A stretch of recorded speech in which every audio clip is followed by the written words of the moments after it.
And I want you to see where, if you had, as I'm getting this, if you had to guess what city is appealing to the city council to build the tallest skyscraper in the country, where would that be? Something we've talked about before, it's sequence. So if you are waiting on cabinets to come in, say you tear out your old cabinets, that does give you the opportunity to move plumbing around or move lighting around, things like that, to kind of adapt to that space, because now you could kind of do anything, right? You're not specific to what the old cabinets used to be.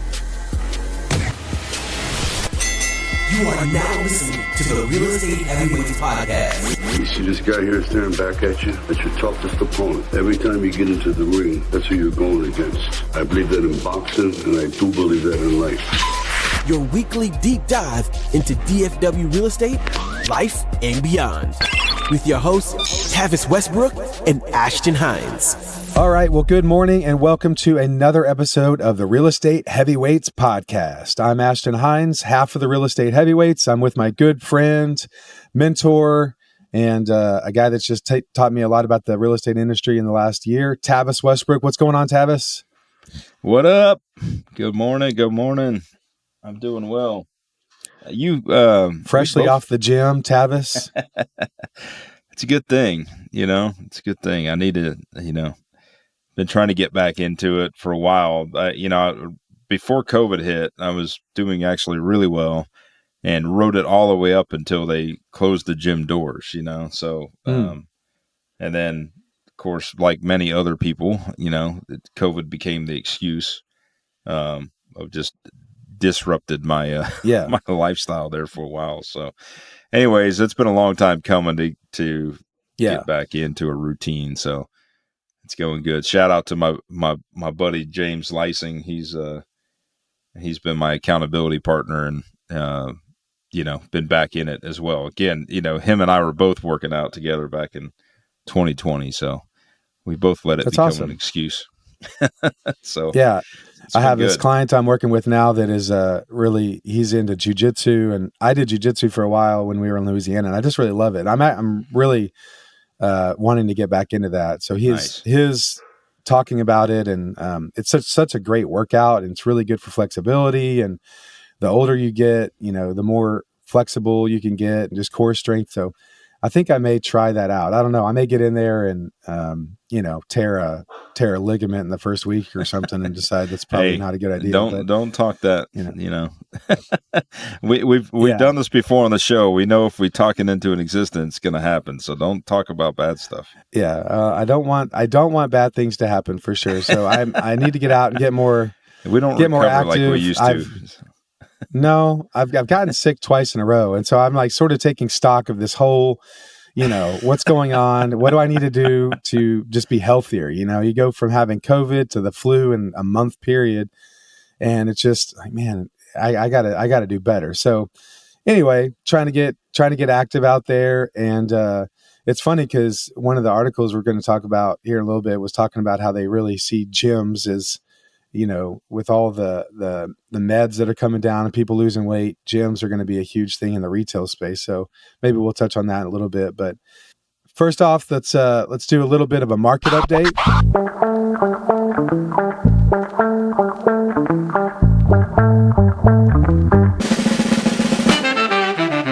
So we're in the DFW area, and the market is similar in that shows to pending is still about 10 to 13, depending on what county you're looking at. Percentage of sale of original asking is around 95 to 96%. So a little bit low. People are still, having to dip a little bit when things are originally listed. And that's actually great.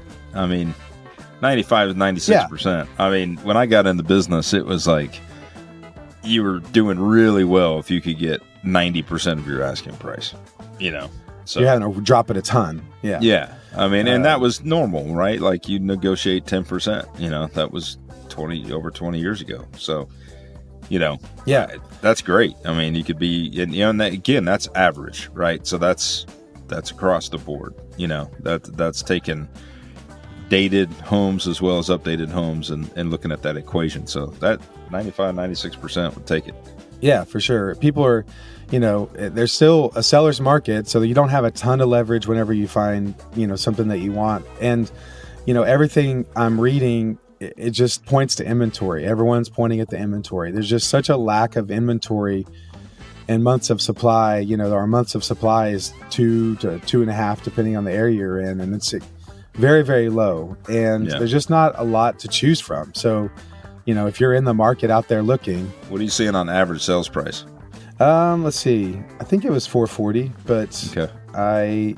I didn't pull that specific statistic this morning. I don't know if I can get it immediately. This just says sales price average. Let's see. Right now in Collin County, we're at 476. Denton's 460. The entire MLS is 365. Got it. So, I know for a while they were saying 440 was the number.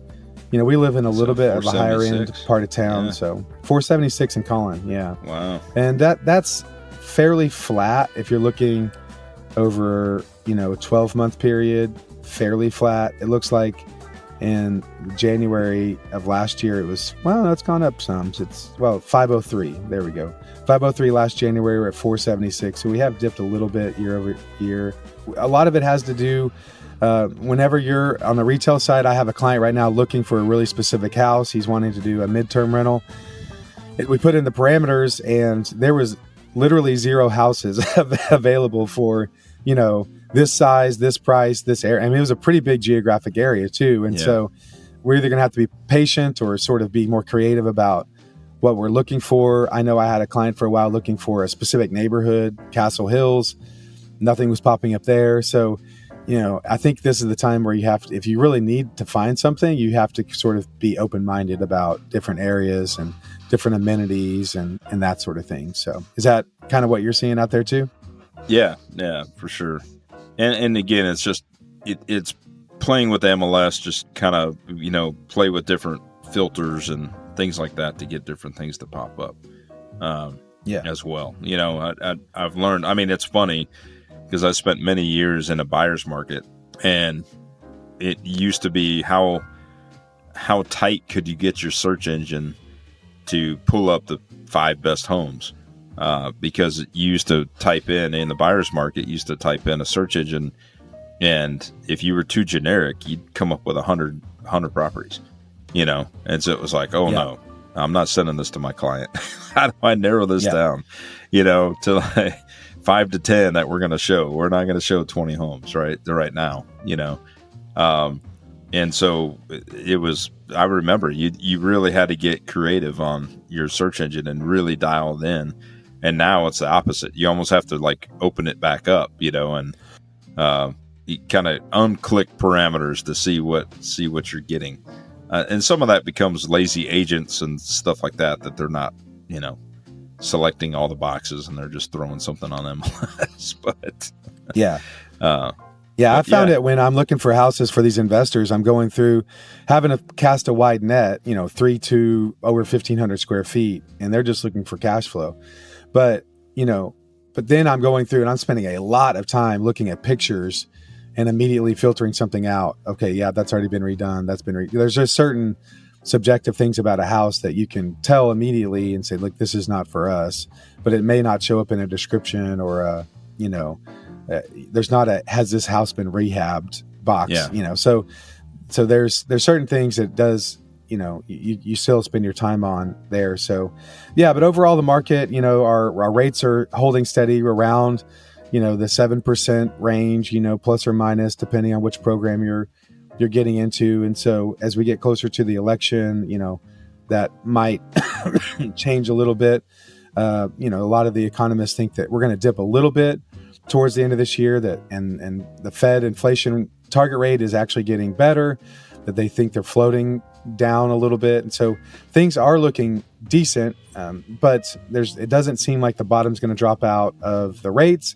It doesn't seem like there's going to be this huge crash in housing values. So for a while, it kind of is what it is. And unfortunately for inventory, is what it is means there's just not a lot out there for people that are looking.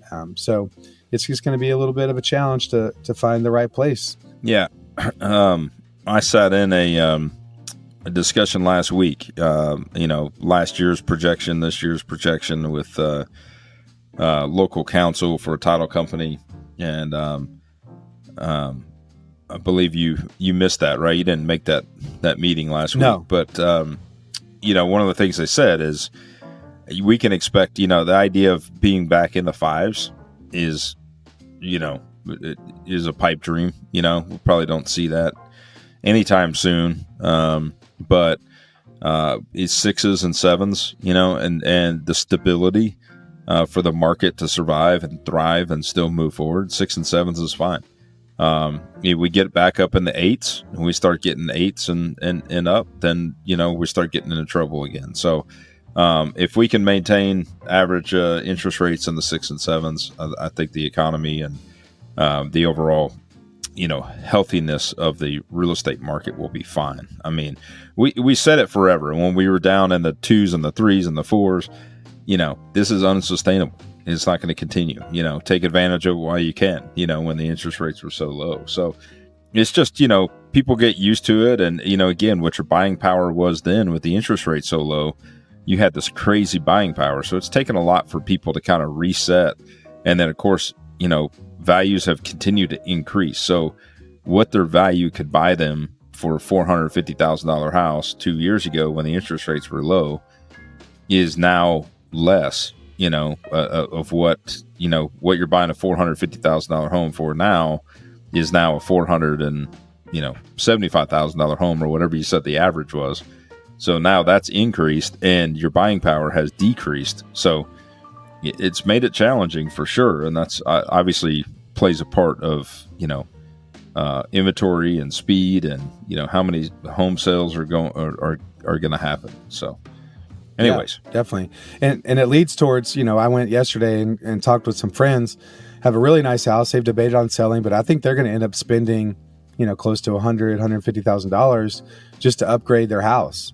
Just to redo the kitchen, redo the master bath and closet, and just make it something that they really enjoy living in for the next 4, 5, 6 years while their kids are still there. And then whenever they get to another life phase and they have less kids in the house and they can downsize, then it might make sense to, move somewhere else. So I think that's probably a lot of what is happening. People are tapping into their equity and doing that sort of thing. So just out of curiosity, I like to do this every once in a while. I was looking at the MLS. The most expensive thing on our MLS right now is actually a house in Houston. It's a $49 million, looks like an Italian estate, and is beautiful. So if you hit the lottery this week, Tavis, I know you're a big lottery guy. So if you hit the lottery this week, you might consider that house down in Houston. And just for math's sake, I put it into the mortgage calculator. That would be $294,000 a month. So that would be your mortgage, which you could probably swing that. So I always like to look and see. There's another beautiful house on this one might be more your speed. It's a $25 million house on Cedar Creek, which it looks like a resort. It's like it's three or four buildings, and it's beautiful. So always interesting to see how the other half lives on our MLS. So well, let's get into a little bit of news. Ladies and gentlemen, can I please have your attention? From Dallas, Texas, the flash, apparently official. There's good news and bad news. This is a massive story. Who wouldn't publish it? We landed on the moon! Man, I've got certain information, all right? Certain things have come to light. And I need all of you to stop what you're doing and listen. So the news item that stood out to me was this story that was talking about there has been a permit pulled for the tallest skyscraper in the country.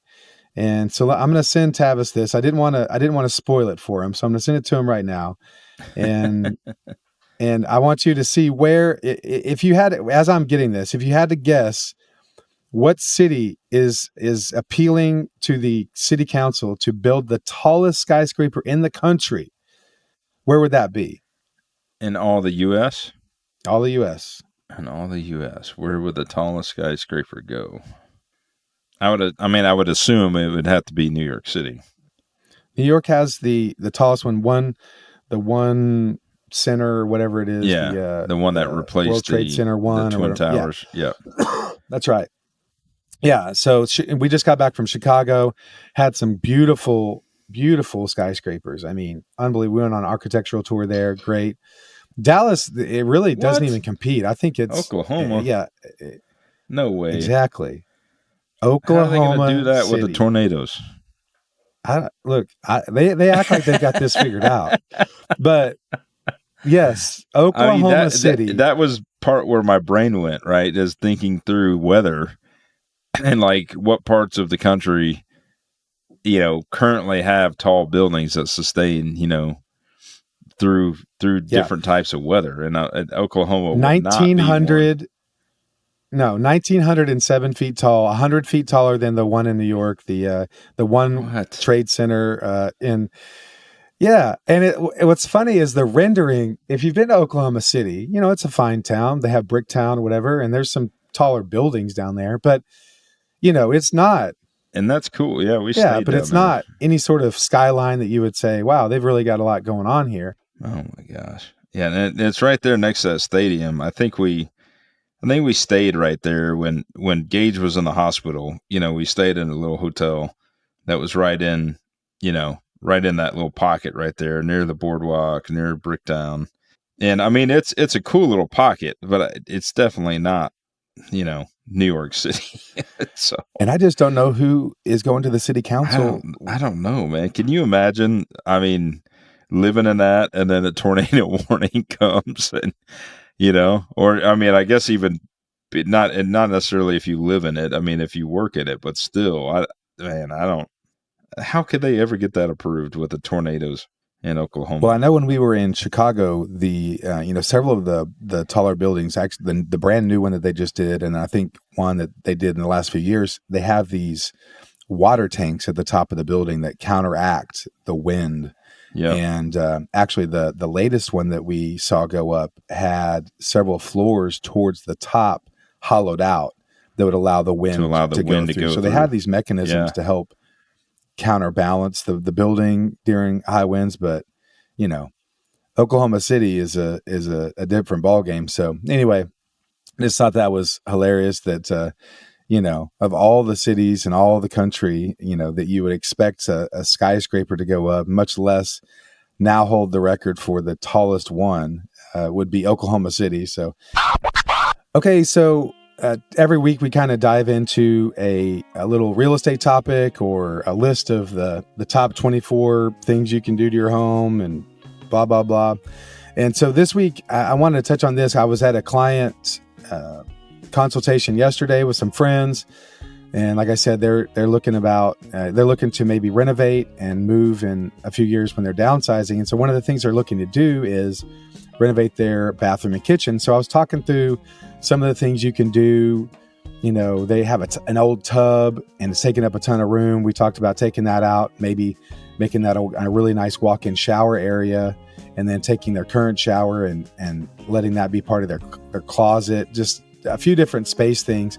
But one of the main things they're looking at are their cabinets, and they're trying to figure out, can we salvage what we have? Do we need to get custom? Do we need to maybe look at doing the doors? And you may or may not know this, but Tavis owned a cabinet company for a while. And several years ago, I remember looking on Instagram, Facebook, and they would post these pictures of just amazing kitchens they were doing. And a lot of them were kind of a modern feel, but I had no idea a lot of the features and the hinges and all the things you can do with cabinets. And so, Tavis, why don't you walk us through a little bit? So my friends, they're thinking about replacing or doing doors. So, when you're doing a rehab project, what are some of the things you can consider as maybe when you just start over, and maybe when you want to go ahead and just use what the bases you have and maybe use some doors and new hardware? I think, it all depends on, budget obviously is a big driving factor. The other thing that's going to come into play is timing, just depending on somebody's timing, because anything that has to be built, has to be fabricated. Even, a pre-finished cabinet, for instance, is time consuming. And I say pre-finished cabinet mainly because they they come in certain specifics. So you would figure out how many boxes you have. So a box would come in, 12 inches wide, 18 inches wide, 24, 30, 36, that kind of thing. And so, somebody would come out and measure, and then they would figure out how many boxes and then put it together. It still could be like a 2-week lead time. In the custom world, whether it's, building, new boxes or, new bases and new doors and everything else, you can get a little bit more creative on use of space, but it's going to take time. And even if somebody tells you it's 2 weeks, it might end up being 4 weeks. So the issue that you have is, something we've talked about before, it's sequence. So if you are waiting on cabinets to come in, say you tear out your old cabinets, that does give you the opportunity to move plumbing around or move lighting around, things like that, to kind of adapt to that space, because now you could kind of do anything, right? You're not specific to what the old cabinets used to be. But you now have a timing issue of waiting on the cabinets to be installed before you can, template your countertops, right? And so there's a process there. And if it's a site finish cabinet, which means that it's going to come in raw form, whether it's paint grade or stain grade cabinet, then the painter has to come in and prep and paint that, right? The benefit of a pre-finished cabinet is obviously it's already pre-finished, and that can come in after the wall paint and everything else has been done. And then that would come in, then you would wait on the countertops. So really, it's kind of just a process of knowing the sequence and knowing what you're up against. My go-to typically with a flip is I always try to keep the cabinets if I can. And if the cabinet doors are just absolutely ugly, and they just don't fit the style at all, then I might go ahead and look at just changing the doors and the drawers. The benefit of doing that is it's not delaying me on time to get the countertops templated. So I can get that process going. So I talked about it in this Wiley home that I'm doing. I kept all the cabinets. I actually was able to keep the doors as well. But, these were builder grade cabinets that were put in. They were basically, prefabbed. I think maybe the upstairs cabinets were painted, but essentially they were pre-finished offsite, had pre-finished interior cabinets that were done. This is a production build in 2002. And so we're able to actually keep all the pre-finished interiors that looks nice, and then just tape that off and then just paint over the stain grade material on the exterior and prep all that and paint it. But part of the reason I've been able to move fast on this job is right at demo phase, I knew I was keeping the cabinets. And so I just got the guys in there to template the countertops, and we were able to get countertops installed before paint even started. And so, that's a big thing, right? You've got to kind of look at those pieces. So it's a hard, simple question to answer because it's more involved in kind of the overall project and timing and budget and expense.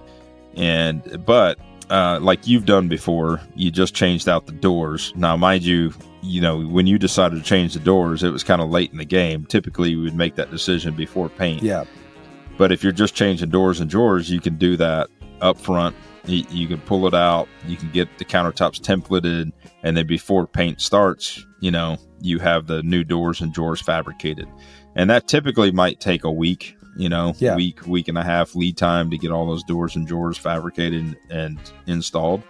The benefit of doing that is you can get rid of the old exposed hinges, that were typically done on 70s and 80s homes, and go with the Euro style, the hidden hinges and stuff. And it looks much cleaner. They operate well. That you can do the slow close features, all that cool stuff. So yeah, that's what I was telling them last night. They have the exposed hinges.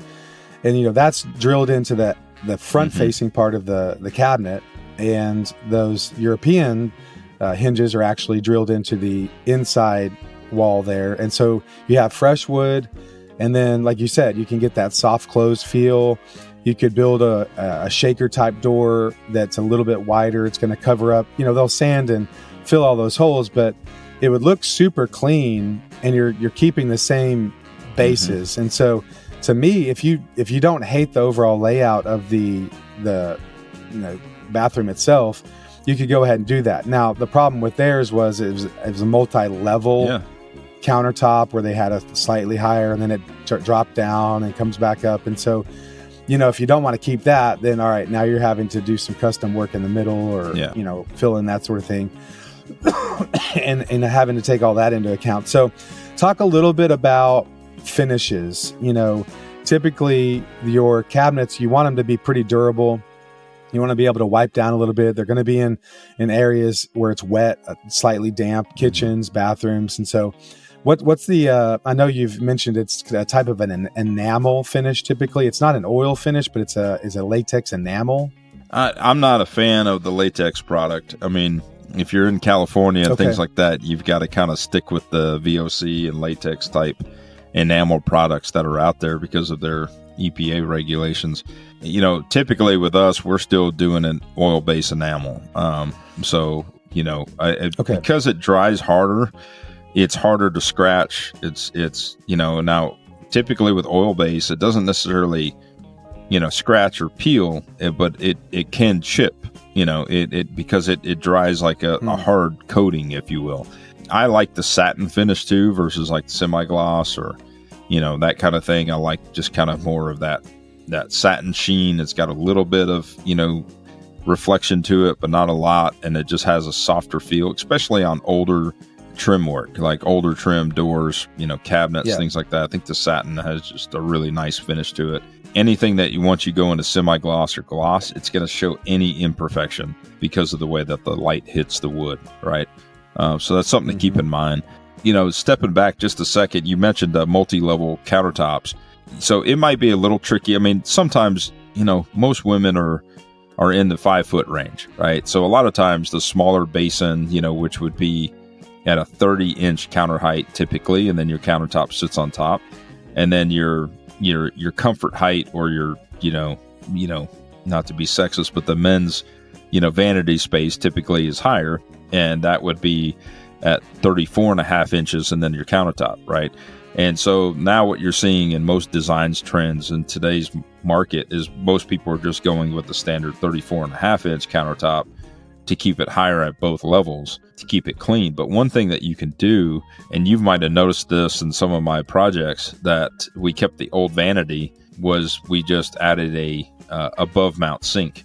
And so, rectangle, clean, nothing super crazy, but kind of like a semi-vessel sink. And if you go with something that's only like 4 inches tall, the benefit of that is that your countertop still stays at like 30 inches, but then your sink level, and if you get the one that has a sink with a faucet on top, then it's at 36. So you're not bending way over to like wash your hands or brush your teeth. Right. And so that's kind of a cool feature, and it looks custom, and it has some variants in it because it's not, because it stands up above the countertop. So it's kind of got that hotel feel to it. Yeah. So that's a nice little trick you can do versus replacing the cabinet sometimes, is you can keep that lower cabinet and then just add a taller sink. So anyways, a little trick of the trade. That's a great idea. Finish wise, again, we talked about it a little bit a few seconds ago. You have, your pre-finished product out there the benefit of a pre-finished product is that it can come in after paint. And so you can pretty much get all your stuff done and get everything painted, and then bring that cabinet in kind of towards the final when you're doing like flooring and stuff like that. And, and hardware, you can get that done and then get your countertops on it. That's usually just you've got to finesse the lead time situation. So pre-finished, some of the pre-finished products are really good out there. Another product that, we've been exposed to, it's kind of new to Dallas within the last 10 years, but that's called a thermal bonded pre-finished laminate. And what that is that's basically like a skin that's put on top of like a pre-finished, box, plywood, Baltic birch type of plywood. And then you wrap the exteriors with these skins, and it gives you a very very modern finish. And the nice thing with that is you get these textures and these embossed type feelings and textures that come with that product, or the super high gloss stuff that it's very impossible to replicate that man-made wise, right? So these machines have created this material in 7-foot by 9-foot sheets, and then they're fabricated like granite would be, or countertop, material, quartz, etc. And then they're wrapped with edge bands, and that's all put on your cabinet materials, and it creates a super clean modern look with very small minimum gaps. And there's a, plethora of different color choices and things like that are out there. Now, that's going to be your most expensive option to go is something in that realm, because the quality and the durability of that stuff is like primo. In fact, you've seen it out at my lake, out of my dock. Now, that was a non-waterproof core material that was obviously intended to go interior of homes, and we have this outside in the elements. But now they have come out with a waterproof core interior, so I have already bought the materials for that to be used out there, and the plan is to swap all of my exterior skins of my cabinets out at the lake to this waterproof core material. Again, it's expensive. It's not cheap. It's anywhere from $250 to $300 a sheet, just for these, just for the material. And then, of course, you got to fabricate it, and it is built around these boxes and everything else. So that's kind of talking pre-finish in that world. And then the most common thing that we see a lot is the site finish cabinet, right? So this is what you show up, and it's usually made with a combination of either like poplar or birch type wood and MDF. All right. So the benefit of MDF is it's super smooth. There's no grain to it. So if you're doing a paint finish cabinet, so let's say you're doing a shaker cabinet, a lot of times the exterior part of the door is going to be made with some kind of hardwood, like, poplar, birch, etc. And then the interior panel of that might be MDF. And so anyways, that's your site finish type product, paint grade. And then the interior boxes of that can either be MDF or particle board or, plywood, right? Plywood obviously is going to be much more durable, much more long lasting. It's going to be much more durable if you have a water leak. Particle board obviously isn't going to hold up very well to water leaks. If you've ever flipped a house, you've seen damage in cabinets from water, right? It happens. So, that's kind of where you start. And a lot of people get turned off by the idea of custom, right? They're like, run away, like, oh no, this is going to be expensive if we're doing custom cabinets. But really, it's not horrible. And again, if it's raw cabinets that are being put in and then your painters paint them, it's not that crazy. It's not as crazy as some people think. The benefit of custom is that you can adapt to the space that you're given. And again, you can be creative on, do I want a drawer here? Do I want a door here? What do I want as far as the functionality goes? In the prefab world, you're very limited sometimes. And what I get frustrated about the prefab is once it's finished out, sometimes there's gaps in the trim, there's gaps in the toe kick. The ceiling may not be straight, the wall may not be straight, the floors may not be completely level, and you're fixed with a cabinet that's pretty rigid, that's pre-built offsite, that's made out of a box, and it may not adapt to the space very well. So then you're left with some imperfections there versus custom building it to fit the space. And then you get into stain grade stuff, right? So stain grade is going to be, any of your expensive type woods, your white oak, your rift cut white oak, your maples, walnut, all of that kind of stuff. The majority of that stuff is going to be a veneer. And the reason I tell people that is if you were to build it out of solid wood, most solid wood strips only come in 12-inch planks. So if you have a door that's 24 inches, it's going to be two pieces of solid wood glued together. And it can be done, but sometimes the durability of that long term with moisture, with the expansion, contraction, and the air and things like that, humidity, all those things can change, and your doors can actually warp on you working with a true solid piece of wood that's been glued together versus working with something that's a veneer, whether it's an MDF core or it's a plywood core. That's going to be a lot more rigid and sturdy, and it's not going to have that flexibility over time. You're not going to have issues with it. So again, going back to that Deisman house that we did, that was done with all walnut veneer. We did that house 7 years ago, and it's on the market now, and the cabinets look absolutely flawless. They look perfect. With that house, we did a lot of really cool, fancy stuff that had like what you call servo drive, where it's like an electronic lift up touch button sensor where you touch the cabinet and it literally will open up and fold up for you. And then you hit a little button and it'll shut automatically for you and slow close.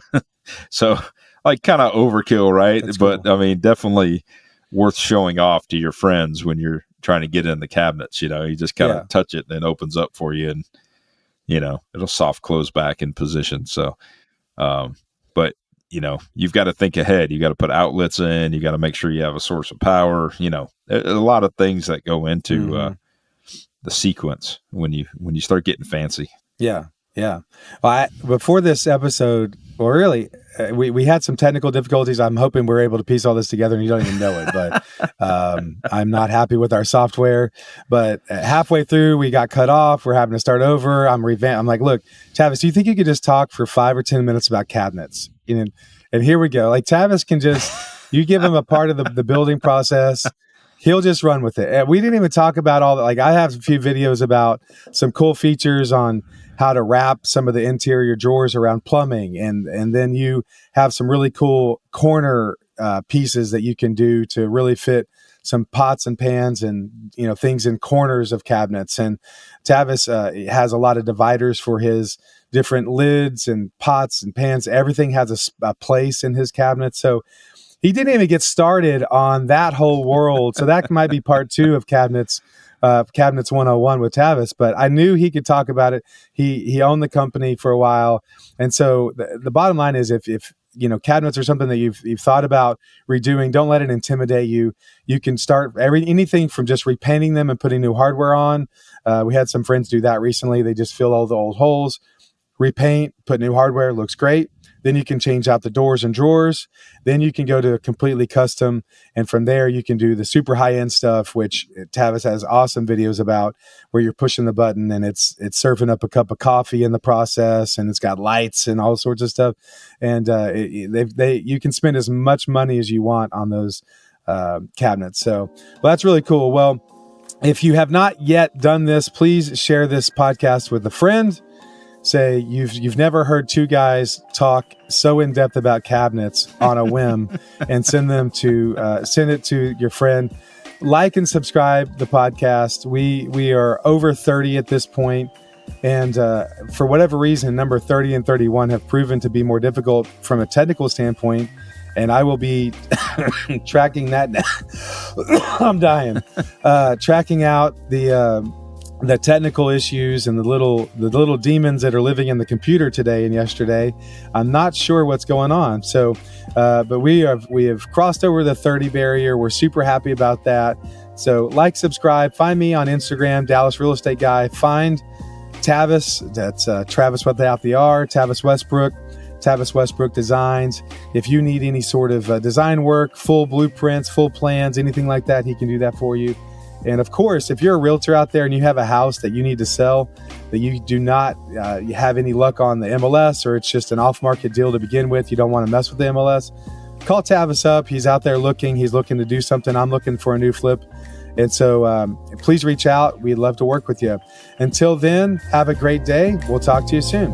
Later.